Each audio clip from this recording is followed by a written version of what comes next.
Bienvenue dans cette nouvelle édition de Jeunes Figures. Aujourd'hui, notre invité s'appelle Ibrahim El-Behairi. Il est maître de conférence à la faculté de droit de l'université de Helwan. Il nous raconte son parcours. Je suis né à la campagne en Égypte, exactement dans un département qui s'appelle Kafr el-Sheikh, dans un village plus proche de cette ville. Né en 71 et j'ai 4 frères et sœurs. Autrement dit, j'ai un frère et 3 sœurs et moi, donc 5. Pour un père qui travaillait comme agriculteur, nous avons un peu de terre là-bas, né à la campagne, donc dans la nature. Et également, l'appartenance à la terre a plus d'influence au niveau de la personnalité des lettres. Ça forge un peu un certain caractère dans la personne. Très sérieux donc dans mes études. J'avais un cousin de la famille, côté de ma mère, qui travaillait dans l'enseignement à l'université du Caire. Mon père me parlait tellement de ce professeur, à tel point que quand j'ai grandi un peu, quand j'ai été au bac, je l'ai pris comme un idole, un exemplaire. Donc, pendant les années scolaires et notamment au bac, j'ai projeté d'aller à la faculté de droit, tout comme lui.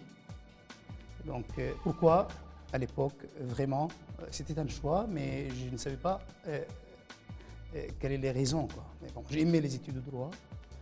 Et après avoir eu mon bac, j'ai choisi la faculté de droit alors que j'avais d'autres choix. Mon père n'était pas très en faveur, puisqu'il visait après un peu le marché du travail. Il me disait, mais si tu vas dans un autre établissement, tu peux facilement avoir du travail. Moi, je n'ai pas pensé de cette façon-là. J'ai choisi la faculté de droit, je me suis inscrit et j'ai commencé mon parcours universitaire entre 88 et 92.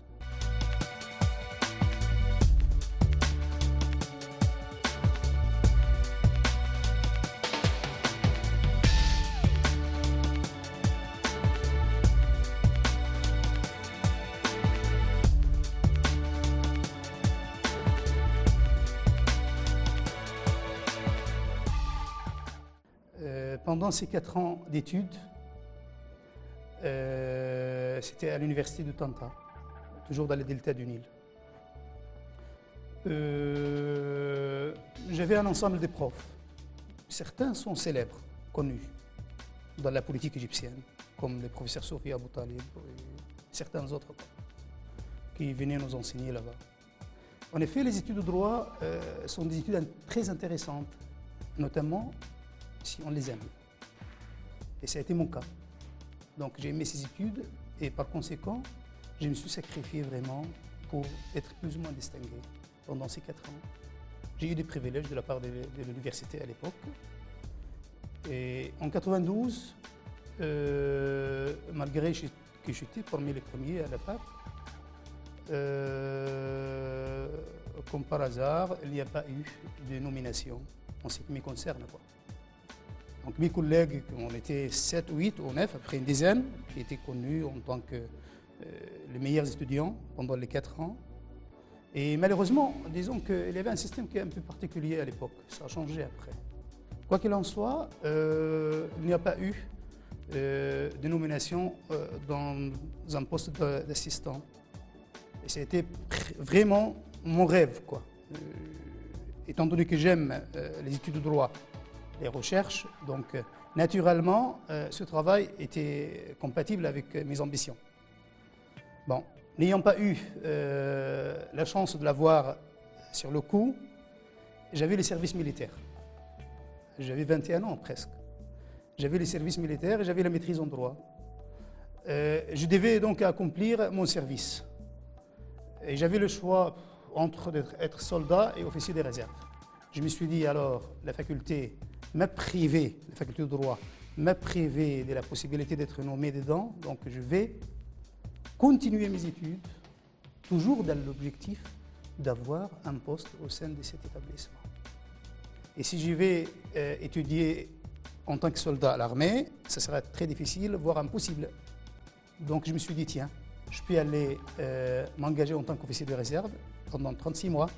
Je peux avoir les 2 diplômes d'études supérieures me permettant d'avoir un magistère ou l'équivalent, ce qui me permettra de me présenter pour un poste de maître assistant, un poste un peu plus avancé, espérons toujours en la justice, quoi. Donc 92, 93 et 94, j'ai eu mes 2 diplômes d'études supérieures en droit public et en droit privé dans le même établissement, à la faculté de droit à Tanta.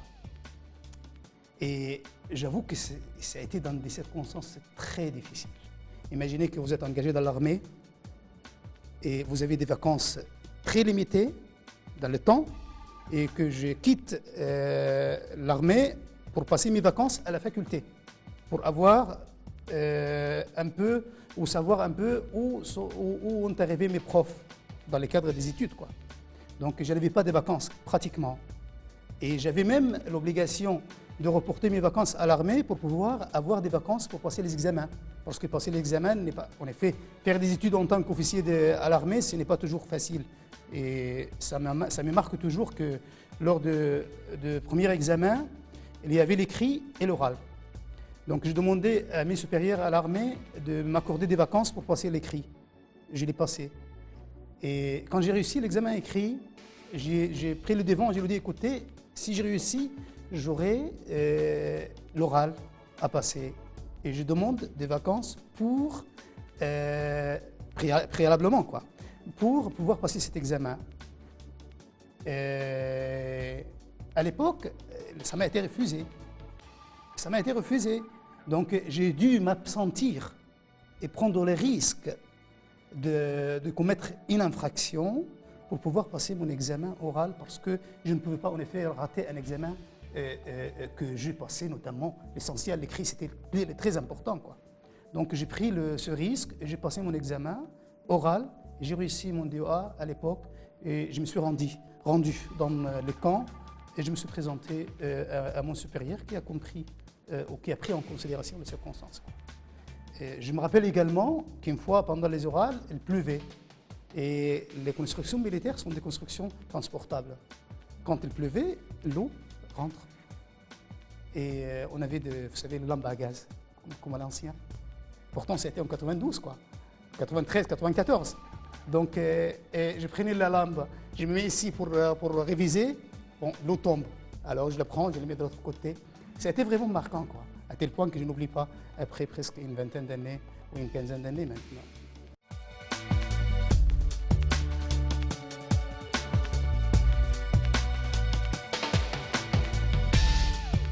Bon, j'ai passé mes 2 DEA et je me suis inscrit après au barreau en tant qu'avocat. Et je me suis présenté après au concours de fonction dans la magistrature. Bon, ça n'a pas été possible. Je ne peux pas dire que c'est l'ancien régime, c'est la mentalité. Nous avons une tradition. Je ne peux pas considérer que l'ancien régime est seul responsable. Malheureusement, c'est une question de mentalité qu'on doit vraiment changer. Donc, également, alors que j'étais parmi les distingués, je n'ai pas eu cette chance. Je travaillais comme avocat dans un cabinet d'un avocat académique, un académicien aussi célèbre, un peu. Et après avoir commencé presque quelques mois, je trouvais que l'exercice de la profession d'avocat, qui est très intéressant, mais est confronté à des difficultés très importantes en Égypte. La corruption au sein des fonctionnaires dans les tribunaux. Si les magistrats écoutent ou pas les avocats, vous savez, il y a des tensions toujours. L'homme qui est un peu sensible ne peut pas facilement s'adapter avec un regard des hauteurs de la part de certaines personnes. Ça a été mon cas. Donc, et je me suis posé la question après 3 mois ou 4 mois d'exercice, est-ce que c'est mon avenir, quoi? Bon, j'ai pris 3 mois de réflexion dans la maison. J'ai rompu un peu et j'ai discuté un peu avec mon père, qui malgré qui est un agriculteur, mais c'est lui qui m'a soutenu vraiment. Après avoir eu un débat avec lui et ma maman, elle m'a dit, écoute, tu veux fonder un cabinet d'avocats, ça va nous coûter tant. Cette somme, je te l'accorde. Je vendrai une partie de ma terre et cette somme, sera consacré ou bien à un cabinet d'avocats que tu fondes ou à des études que tu mènes jusqu'au bout.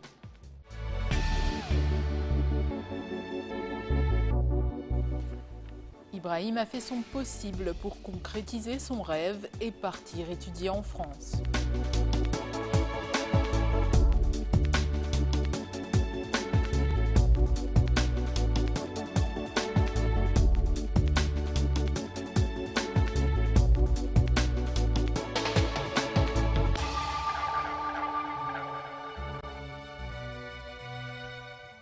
Donc j'ai laissé la campagne et la ville natale, je suis venu au Caire, juste pour apprendre le français, pour commencer mon parcours qui m'a mené jusqu'ici. C'était en 1996. Je me suis inscrit au Centre culturel français au Caire et je commençais à prendre contact avec les universités françaises. Je vais vous dire. D'abord, parce que mon cousin dont j'ai parlé, le cousin de la famille, lui, il a fait son parcours universitaire en France. Il est prof de droit commercial à l'Université du Caire et également son frère est prof de droit pénal à l'Université de Ain Shams. Donc, j'ai été influencé par lui, au départ. Et une deuxième raison, que les juristes égyptiens, par nature, c'est-à-dire tout au long de la formation qu'on a eue à la faculté, les juristes égyptiens sont influencés par la culture française. Il y a des raisons. C'est depuis la présence de la France en Égypte à l'époque de Napoléon Bonaparte qu'il y a eu des missions scientifiques, des missions d'échange entre l'Égypte et la France qui a conduit à ce que notre formation en tant que juriste égyptien soit plus francophone. Donc il y a eu une influence de la part de la faculté également.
Pourquoi j'ai choisi la France, mais disons également pourquoi j'ai choisi la France, pourquoi je n'ai pas continué mes études en Égypte. C'était un choix, quoi. C'était possible et surtout, c'était inévitable, notamment que je n'étais pas boursier. Donc en effet, j'ai mené mon choix sur mon compte, à travers un soutien familial et d'une famille modeste. Donc pourquoi pas en Égypte, pourquoi en France? C'était une question que je me suis posée. Et pourquoi en droit international privé également? Une deuxième question, quoi. Pourquoi pas en France, ou pourquoi quitter l'Égypte? Tout simplement parce qu'à l'époque, je me suis dit, tiens, si j'ai amené les catalogues des thèses de doctorat soutenues en Égypte pendant les années précédentes de l'année 96 à peu près, 97. Et j'ai trouvé qu'il y a beaucoup de thèses de doctorat soutenues en Égypte. Et j'ai fait la connaissance de quelques-uns qui, après avoir eu leurs études en Égypte, après avoir eu leur doctorat en Égypte, elles n'ont pas pu parvenir à trouver de poste au sein des universités. Soit parce que leur capacité linguistique était un handicap, soit parce que la discipline choisie avait beaucoup plus d'offres que de demandes. Autrement dit, il y avait beaucoup plus de thèses soutenues, de doctorants, ou des thèses de doctorat que de demandes au sein des universités. Donc, j'ai choisi la discipline, malheureusement la plus difficile, mais la discipline dont beaucoup des chercheurs se désintéressent, parce que c'est difficile. Je me suis dit, si je choisis cette discipline, j'aurai moins de concurrence Donc je peux facilement avoir de postes au sein de l'université. Si j'ai fait mes études en France, j'aurai plus de chances de passer la corruption. En effet, on est bien clair que malheureusement la connaissance compte trop en Égypte.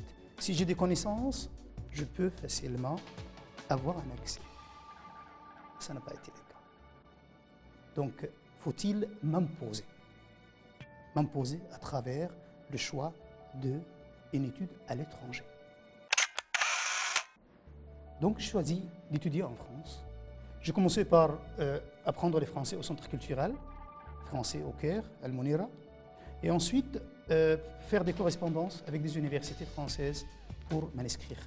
Et n'ayant pas aussi la certitude que je vais réussir en France, parce que comme je vous ai dit, il y avait un risque, donc je me suis dit, tiens, je vais m'inscrire également dans une université égyptienne. Comme ça, si jamais je ne parviens pas à réussir en France, je retourne avec la matière scientifique de la France et je soutiens quand même ma thèse en Égypte. J'ai contacté un prof égyptien qui s'appelle Ibrahim Ahmed Ibrahim, qui était chef du département de droit international privé à l'université de Ain Shams à l'époque. Je me suis inscrit sous sa direction dans le cadre de mes études doctorales, tout en prenant contact avec les universités françaises. Et j'ai réussi après avoir fini mes études linguistiques, d'avoir une inscription à l'université de Nice. Entre-temps, ça a pris à peu près 2 ans, entre-temps, j'ai repris le travail d'avocat au Caire. J'ai réussi vraiment de m'imposer à cette époque, à tel point que lorsque le visa m'a été accordé pour pouvoir finir mes études en France, j'étais tellement stable matériellement au sein de mon travail d'avocat que je me suis posé la question, est-ce que ça vaut le coup de prendre les risques et de partir à l'étranger? Une nouvelle question qui m'a été posée, et après avoir réfléchi, je me suis dit, tiens, le travail d'avocat restera toujours, mais finir ses études, notamment à l'étranger, dans ce temps-ci, c'est-à-dire à l'époque, ne se répétera pas. Si je ne prends pas la décision maintenant, je dois désespérer à jamais de faire ces études. Donc je me suis dit, laisse tomber les privilèges ou les intérêts matériaux et pars à l'étranger faire des études, et après le destin est celle de Dieu qui le définit, quoi.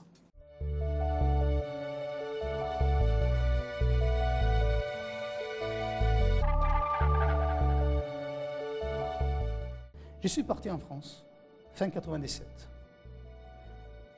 Malgré que j'ai eu un niveau plus ou moins supérieur au niveau de la langue française ici, mais quand je suis arrivé en France, ce niveau vraiment était inférieur par rapport aux pratiques de la langue là-bas. Étudier sans pratiquer, pas comme pratiquer la langue et l'étudier, vous le connaissez peut-être. Je suis arrivé là-bas, comme je vous ai dit, j'avais un soutien modeste de la part de la famille, mais j'étais sans bourse. Donc cette somme ne peut pas permettre de mener des études avec un niveau linguistique, je dirais, inférieur. Même maintenant, je pense que mon niveau en français n'est pas vraiment à la hauteur.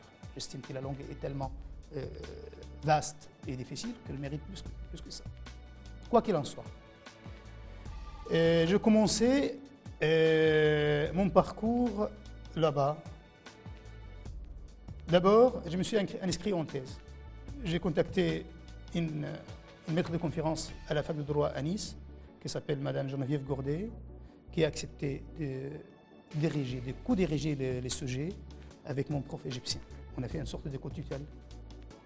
Parce qu'à l'époque, il n'avait pas la confiance totale en ce qui concerne mon niveau linguistique, comme je vous ai dit. Il hésitait, quoi. Donc, elle a accepté quand même.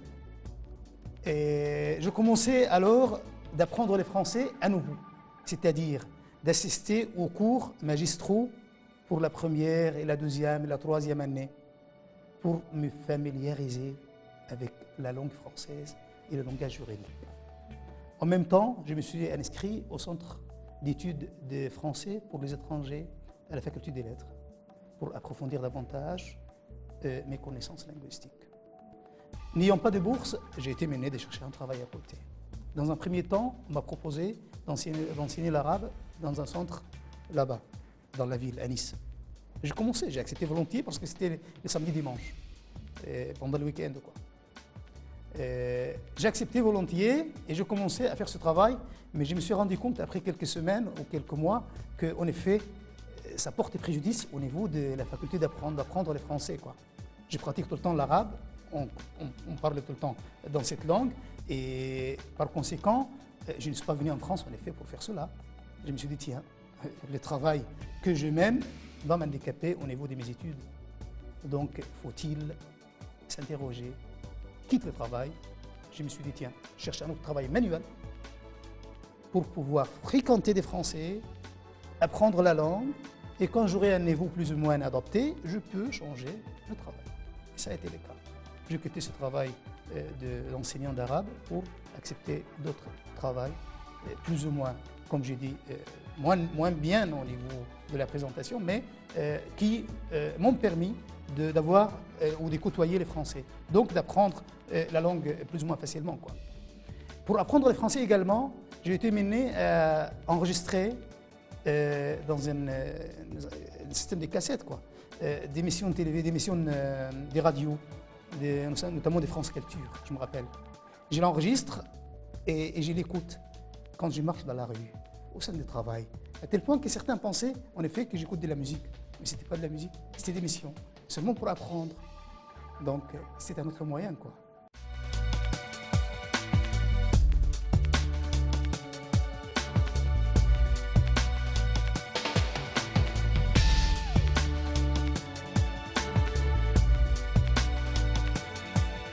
En 2004, c'était la date de la soutenance de ma thèse. Le professeur, autrement dit le directeur de recherche, qui au début hésitait par rapport à l'acceptation de la demande, a souligné qu'il était étonné de voir un étudiant qui parle le français mieux que certains Français. Ça a été souligné lors de la soutenance. Et qui mène des analyses juridiques étonnantes, qui sait argumenter. Et ça m'a vraiment flatté. Et j'ai fini la soutenance de ma thèse au mois de mars 2004. Au mois de novembre ou octobre, j'ai reçu un courrier de la part de l'université m'informant que ma thèse a été choisie pour le prix des thèses de l'Université du Conseil national de l'ordre. J'avoue que j'ai pleuré ce jour-là. Parce que vraiment, c'était la récompense qui m'a rappelé un peu de l'Égypte en 92, quand j'étais encore près une dizaine d'années en arrière, quoi.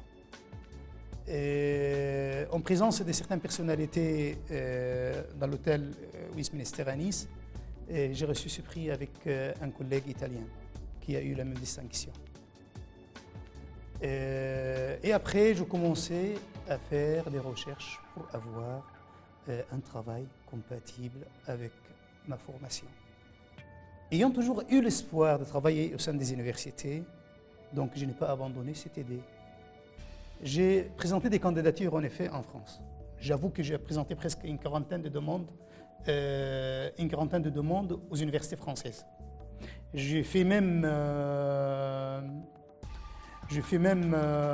deux entretiens, dont un à Paris, pour un poste d'ATER à l'époque, ou d'enseignant, chercheur, en droit public, je me rappelle, en droit public ou en droit privé. Quoi qu'il en soit, lors de cet entretien, c'est très bien passé, mais enfin on m'a dit, mais pourquoi vous, qui avez fait son doctorat avec Madame Geneviève Gourdet, qui était la présidente de l'Université de Nice à l'époque, vous n'avez pas pu trouver un poste à Nice, même.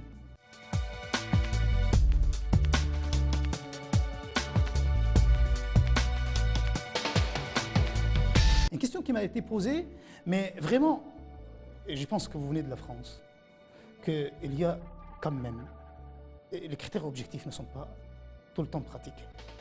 On doit l'avouer. C'est-à-dire, la justice, avant je disais qu'en effet, il y a de la discrimination en Égypte, mais bon, oui, en France il y en a aussi. Être étranger, déjà, c'est vraiment un sentiment d'infériorité des fois. Mais on ne peut pas dire que là-bas est moins bien qu'ici. Vraiment, ici c'est encore pire. Mais en France, il y a des remarques. à souligner. Et la preuve, comme je vous ai dit, j'ai présenté presque 40 ans de demandes. J'ai eu une réponse de la part d'une université également qui m'a dit que vous êtes classé en 2e et 3e position pour un poste de maître de conférence, sans suite. J'ai effectué d'autres travaux comme juriste d'entreprise un peu. Et en même temps, j'avais fait une procuration à mon frère en 1997, avant que je parte vers la France, pour en effet suivre mes affaires, c'est-à-dire si j'ai besoin des matières scientifiques des universités égyptiennes, qu'elle peut l'accomplir, s'il y a des tâches administratives auprès de l'administration en Égypte, qu'elle peut le faire. Et un jour, en 2006, il m'a téléphoné, il m'a dit, tiens, l'université de Helwan demande des enseignants. Je lui ai dit, allez, présente mon dossier. Il a présenté mon dossier. Et en effet, cette même université, je me suis présenté à cette même université en 1996 exactement pour un poste de maître assistant et ça n'a pas été accordé. J'ai des collègues actuellement qui étaient dans le même concours.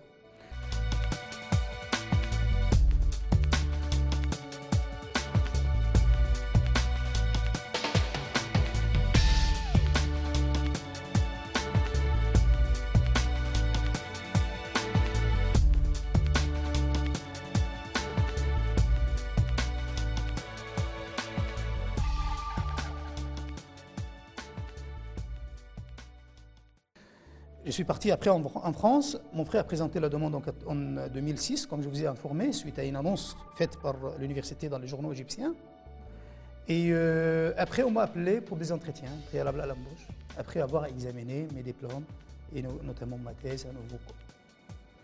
Et je me suis présenté aux entretiens préalables à l'embauche, et devant une commission des spécialistes, et ils ont fini par m'accorder le poste d'enseignant-chercheur et après de maître de conférence à la faculté. Vous savez, c'est une source de fierté que vous trouvez après une bonne dizaine d'années ce que vous cherchez. Mais surtout que vous vous imposez à l'établissement qui vous a rejeté il y a une dizaine ou 7-8 ans. C'est pourquoi je suis toujours avec mes étudiants, j'ai dit que s'il y en a ceux qui ont été nommés sans correction, c'est bien bon. Je fais partie de ceux qui se sont imposés à l'établissement. J'ai commencé mon parcours en 2007 jusqu'à aujourd'hui. Bon, la situation est stable, un peu de travail de recherche, même si les circonstances, malheureusement, du travail académique en Égypte ne sont pas encore très favorables. Peut-être dans les années qui viennent, compte tenu du changement politique en Égypte, on s'intéressera à l'avenir des enseignants. C'est ce que nous avons besoin, parce que vous savez, je me rappelle que jour de la France, quand je rentrais dans la bibliothèque, quand le silence règne au sein de la bibliothèque, on s'est dit, mais vraiment, c'est l'ambiance de travail qui nous manque en Égypte. Vous savez, j'imaginais toujours, lorsque je suis arrivé en France, la présence au sein des bibliothèques, comme si lui qui avait tellement faim que soudain, il trouve tout ce qu'il cherchait. La matière scientifique existait. Ce n'est pas notre cas ici. Nous avons besoin de travail, de boulot. Voici à peu près une idée ou un précis, un peu plus long malheureusement, sur ce parcours qui a duré des longues années.